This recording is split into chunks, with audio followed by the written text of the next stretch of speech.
Hello everybody, welcome to the GCSE introductory video. I am Miss Hussey. I am one of the sociology teachers who teaches at GCSE. What I'm going to do today is just going to explain a little bit about the course, how you are assessed. So first of all, what is sociology? So sociology is part of the social sciences department at Cottam School, and what it is it's the study of society and how sociologists look at how society shapes us. It influences our beliefs and behaviours, and what it does is it helps us to gain an understanding of key social structures within our society, the processes and the issues, and the study of through various topics. It's not just common sense, but we're looking at different theories about society and why society is the way it is, and different sociologists will have different ideas about that. It's a really relevant subject. It's something you can see in your everyday life, and it's also quite a challenging subject. It makes you kind of think about the world we live in.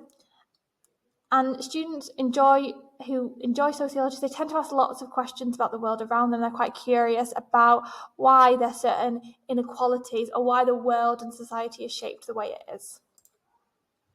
In terms of the course content, we do AQA GCSE Sociology, and we look at 6 different topics. The first one is the sociological approach. So this is kind of getting the foundations in place, thinking about social structures, processes, and issues. We then move on and look at sociological research methods, so how sociologists go about doing their research. We then look at families and what is happening in families in terms of kind of why women do more housework, how has childhood changed, and then we move on to look at education, so why certain students are going to do better in the education system than others. We then look at crime and why certain people are more likely to be arrested, what is meant by crime, who get away with crime more than others. And then finally, we look at social stratification. This is why is society structured the way it is? Why is it that men find it easier to succeed in life than women? Why kind of the difference between the attitudes towards younger and older people?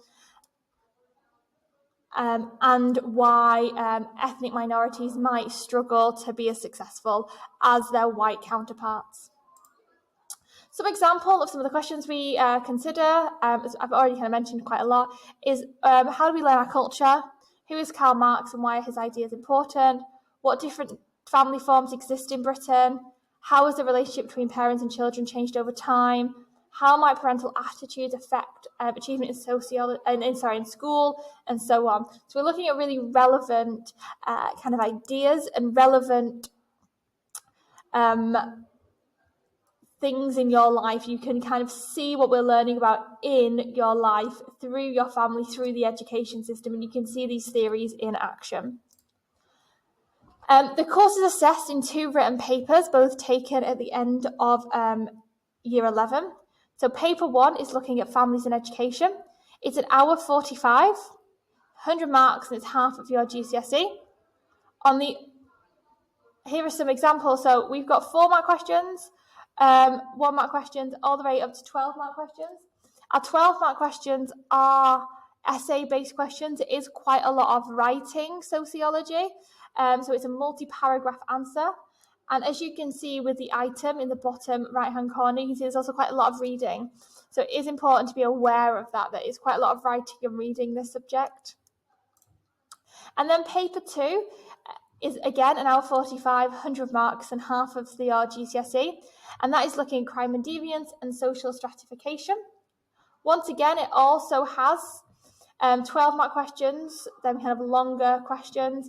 It has multiple choice questions, and it has a range of different questions, including the 4-mark questions. So there's lots of different types of questions in the exam paper. It is a lot to do in 45 minutes, but it is a really interesting subject. When you get to year 10, we will be doing some internal assessments. So after every topic, students will sit an in-class end of topic assessment, or they might do a key terms assessment. There will also be an end of year mock exams. as per kind of the school calendar. So there's lots of assessment to check that you understand the different question types and how to structure them. We also have lots of resources. So for example, we have a Weebly. We use Seneca quite a lot. There's a textbook, revision guides, lots of revision clips, lots of extra future reading you can do as well. So there's loads of resources to help you in the course as well. But as I say, it's a really interesting course, looking at some really interesting and really relevant kind of ideas to help you understand the culture and the society that you live in.